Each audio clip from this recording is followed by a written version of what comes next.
Universitas Telkom memiliki gedung kampus dengan standar hotel bintang 5, tersedia 10 kampus dengan lokasi yang strategis. Menyediakan banyak pilihan program studi.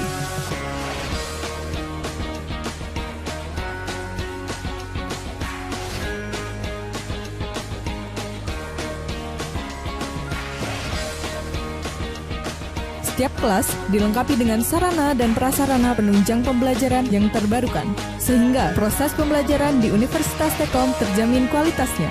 Tersedia kelas karyawan sehingga mahasiswa dapat kuliah sambil bekerja. Sistem mengajar dosen yang interaktif dan asik membuat suasana kelas pembelajaran lebih menyenangkan.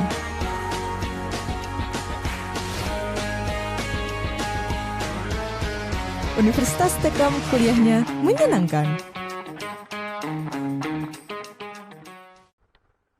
Oke, selamat malam semuanya. Hari ini kita akan membahas tentang komposisi fotografi. Kita sudah masuk di pola ya. Jadi teman-teman, kita sudah masuk di pertemuan 15. Nantinya kita akan selesai di pertemuan 16 ya. Di pertemuan 16 itu akan ada tes ujian akhir semester ya. Kita akan pakai si akad seperti UTS kemarin, dan nanti juga ada project foto ya. Jadi akan ada dua, yaitu tes tertulis, tes pakai si akad, dan juga ada project foto ya. Jadi teman-teman semua dipersiapkan juga untuk semua materi yang saya sudah share kemarin ya. Pelajaran yang sudah saya berikan kemarin tentang komposisi, tentang exposure, segitiga emas, kemudian fotografi potret, fotografi model, itu bisa dilihat kembali ya. Nah, nanti saya akan share juga ini PPT yang sudah saya buat ke kalian lewat si akad ya. Habis ini saya juga share PPT saya ini.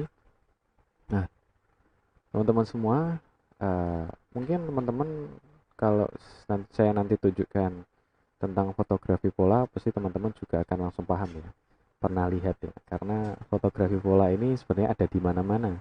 Ketika kita jalan, kita ada di pasar, ada di kampus, atau di jalan wisata, mungkin jalan-jalan sama keluarga, itu banyak sekali pola yang bisa kita temukan. Namanya pola ya.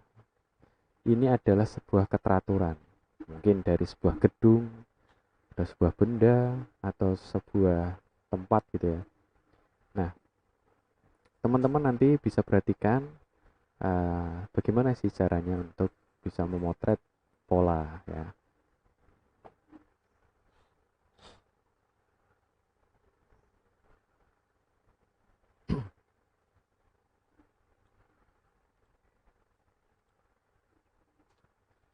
Nah, ini adalah definisi pola ya. Pola adalah susunan berulang-ulang yang bisa kita jumpai di mana saja.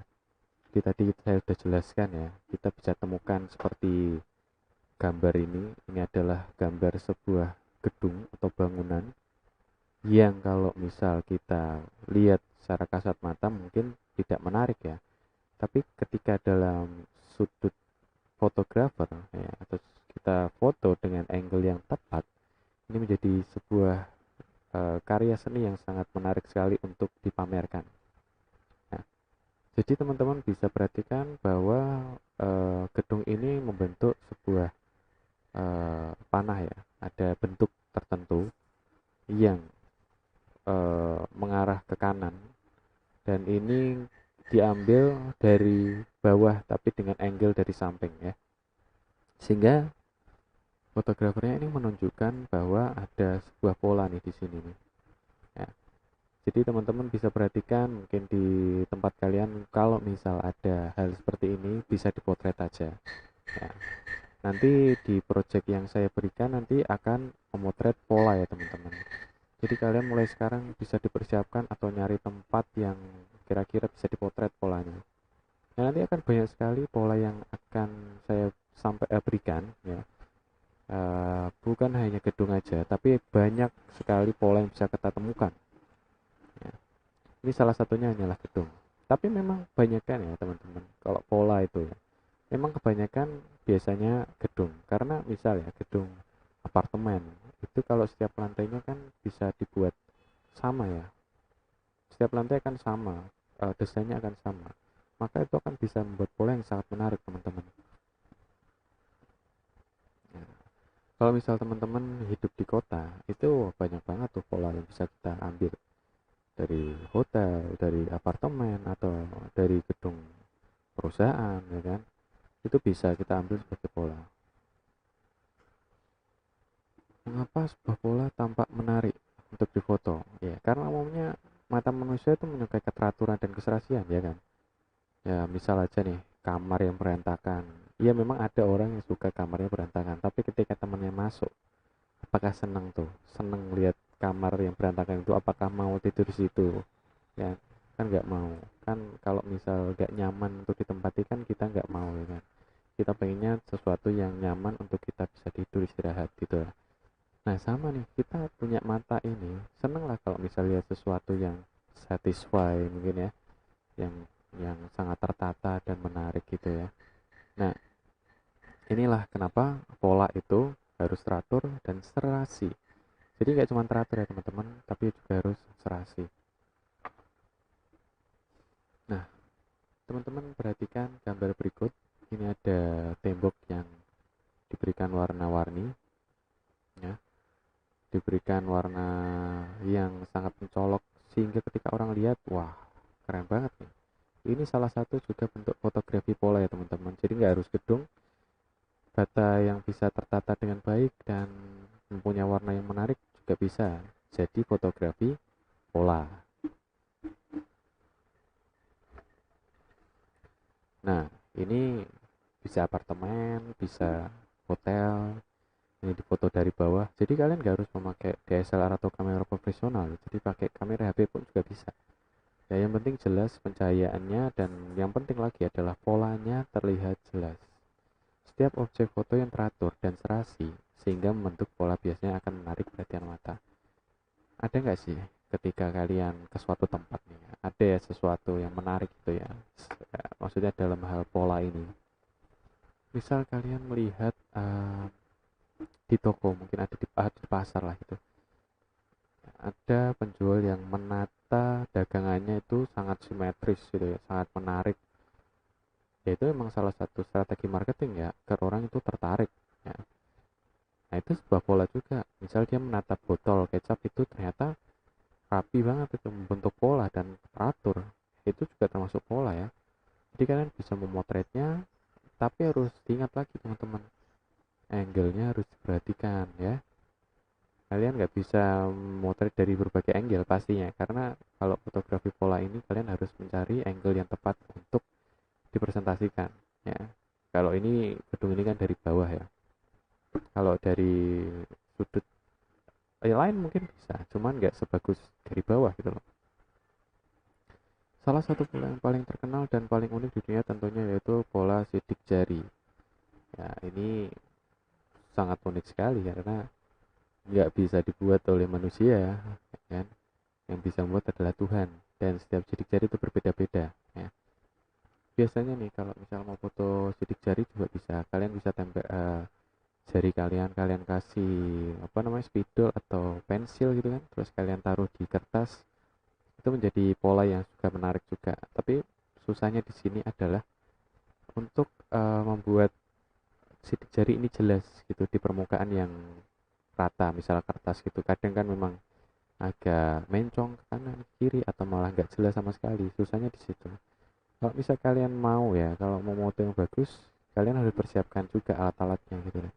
Kalian harus persiapkan mungkin ada alat yang tertentu yang bisa membuat sidik jari kita itu terlihat dengan jelas gitu ya. Nah, ini adalah pola sidik jari. Nah, dalam memotret foto yang mengutamakan pola sebagai komposisi utamanya, Anda harus memperhatikan beberapa hal berikut. Jarak pemotretan Anda dengan objek yang difoto.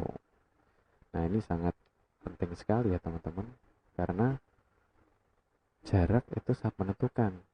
Tergantung juga besar kecilnya objek yang kita foto, ya.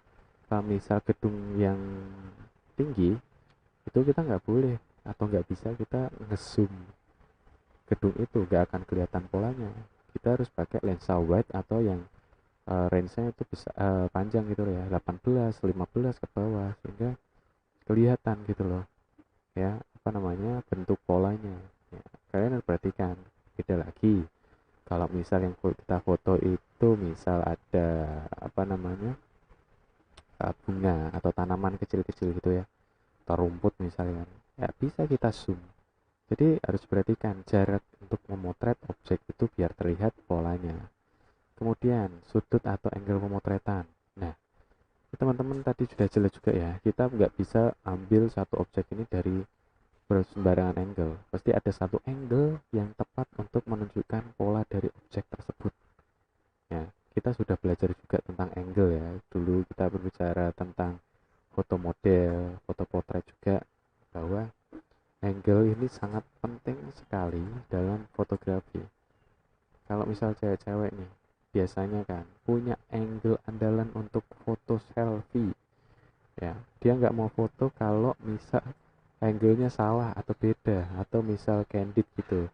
Ya, pasti kan kalian punya angle atau posisi masing-masing yang bagus untuk dilihat, ditangkap kamera ya. Sama dengan pola ya. Dengan pola atau objek gedung lainnya itu juga beda juga tentunya. Jadi kalian harus perhatikan apakah mau angle dari bawah, samping, depan, atas. Harus kalian cari tahu dulu ya. Biasanya kalau misal susah-susah ya, misal susah nih kan, dipotret dari semua angle gitu, nggak apa-apa.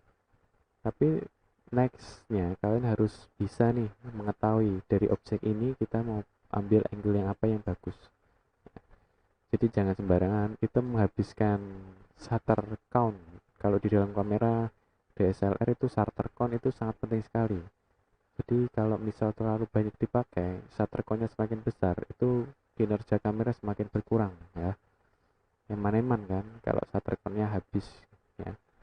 Bisa habis beneran, shutter count bisa habis karena kayak pisau ya sebenarnya, ya kayak apa ya, kayak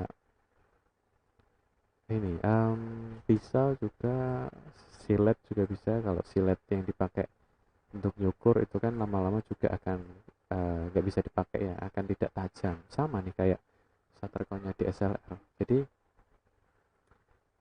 kalau misal mau foto gitu dipersiapkan dulu konsepnya mau gimana, mau angle objeknya seperti apa, dan tahu angle-nya baru kalian pemotretan ya. Jadi nggak bisa kalian tiba-tiba datang terus cepret-cepret sana sini, jangan ya. Itu eman-eman kameranya juga hemat waktu juga kan ya. Kalau bisa kalian pengen nyari golden time itu kan pasti itu ada misal jam 3, jam 4, jam 5 gitu kan. Nah kalian kalau terlalu banyak motret tidak dapat angle yang tepat, keburu malam ya kan. Harus perhatikan juga time-nya, oke?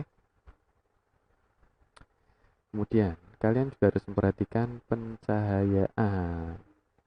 Nah ini pencahayaan itu wajib ya. Kalau kalian tidak ada cahaya yang cukup, gimana kamu menunjukkan polanya gitu, pola yang bagus gitu loh ya. Tetap kalian harus ada pencahayaan ya. Kalau misalnya pencahayaan jam 12 itu kan dari atas banget tuh cahaya matahari, dan kita kalau bicara di luar ruangan ya, ya nggak apa-apa, tapi kalian harus tahu tuh ambil angle-nya dari mana ya, dari bawah atau dari atas ya. Kita harus memperhatikan pencahayaan karena kemungkinan besar pola ini tuh ada di luar gitu loh ya, di luar ruangan, gedung, tanaman, apapun itu ya. Walaupun bisa kalian buat pola sendiri, misal kalian susun tuh kartu domino ya. Kalau misal mau itu kan berarti di dalam ruangan ya, kalian harus siapkan lighting juga ya, ada tambahan lighting juga sehingga objek yang kalian foto polanya jelas, paham ya. Nah ini jarak memotret Anda dengan objek di foto. Ini contohnya, ini adalah lubang parutan kelapa. Nah kalau seperti ini kita nggak bisa kita foto dari jarak jauh kelihatan parutan doang, bukan kita memperlihatkan estetiknya lubang-lubang dari parutan ini ya. Jadi harus diperhatikan juga ya teman-teman. Kalau ini contohnya adalah parutan. Nah, ini juga ini agak menjauh ya. Ini adalah loker. Menarik sekali karena setiap loker itu pasti punya ukuran yang sama, besar yang sama, tapi dengan tulisan yang berbeda. Nah, di sini kalian lihat ya, dia fokuskan satu loker ini yang terbuka, tapi ada susunan di belakangnya juga yang sangat rapi. Ya, ini motornya juga agak jauh juga ya. Jadi perhatikan juga sudut dan angle pemotretan teman-teman. Kalau misal seperti ini itu dari samping kelihatan bagus, kalau dari depan mungkin bagus, tapi tergantung konsep kalian mau gimana ya. Nah, kalau tadi ini perhatikan cahaya, kalau ini kayaknya sudah sore ya teman-teman. Jadi dia ingin menunjukkan juga shadow-nya juga ya. Jadi selain dari pola objek asli, dia menyajikan juga pola dari bayangannya ya teman-teman. Dalam motret, cahaya memegang peran penting. Oleh karena itu, perhatikan arah jatuhnya cahaya ke objek yang Anda potret. Pastikan intensitas cahaya yang tersedia cukup sehingga hasil foto nantinya tak akan under atau overexposure. Ya, kita udah bicara ini ya. Under itu berarti kurang cahaya, overexposure terlalu banyak cahaya. Ya, jadi harus diperhatikan juga itu, oke? Nah, kesimpulannya, dari semua hal di atas, yang paling penting tentunya adalah melatih diri Anda sendiri dengan memperbanyak foto-foto dengan pola khas dan Anda potret. Semakin banyak jam terbang, maka kemampuan melihat pola Anda tentu akan semakin meningkat dan Anda akan melihat sendiri kualitas foto-foto yang Anda foto meningkat setiap kalinya.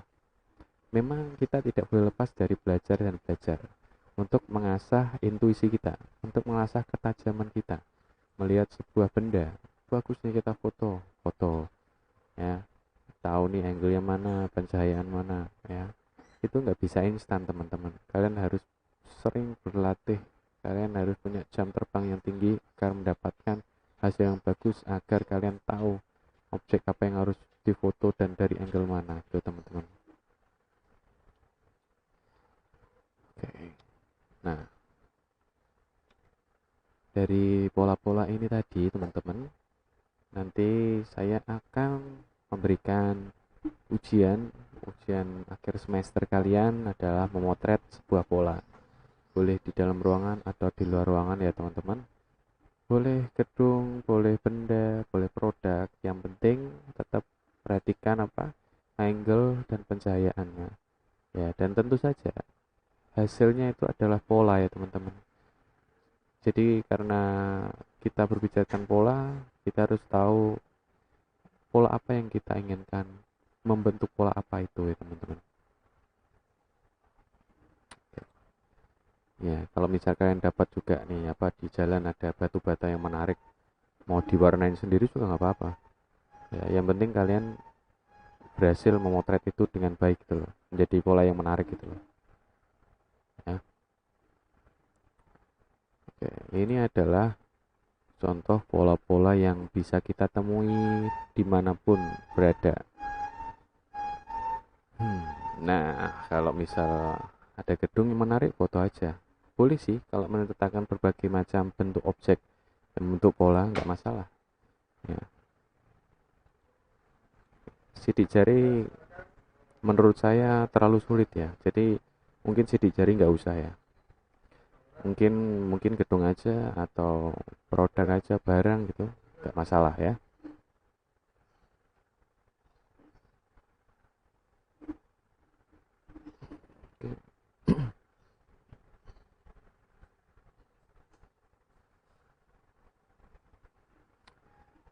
Nah, teman-teman semua, nanti teman-teman di akhir pertemuan kita 16 kita udah nggak ada pertemuan lagi nih ya. Kita terakhir pertemuan hari ini, 16 nanti adalah UAS. Terima kasih buat teman-teman yang sudah mengikuti mata kuliah saya. Semoga pelajaran yang saya berikan itu dapat bermanfaat buat kalian nantinya. Tuh. Dan bisa diterapkan di kehidupan masing-masing ya. Thank you semuanya ya. Dan nanti untuk selanjutnya mungkin kita bisa praktek di tempat lain kalau misal ketemu nanti ya. Misal ketemu kita bisa praktek bersama, oke?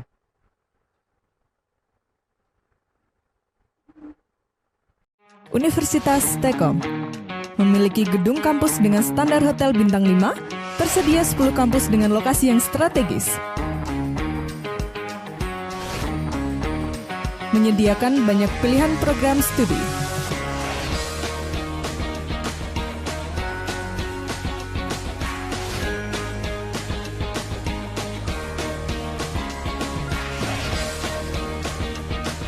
Setiap kelas dilengkapi dengan sarana dan prasarana penunjang pembelajaran yang terbarukan, sehingga proses pembelajaran di Universitas Telkom terjamin kualitasnya. Tersedia kelas karyawan sehingga mahasiswa dapat kuliah sambil bekerja. Sistem mengajar dosen yang interaktif dan asik membuat suasana kelas pembelajaran lebih menyenangkan.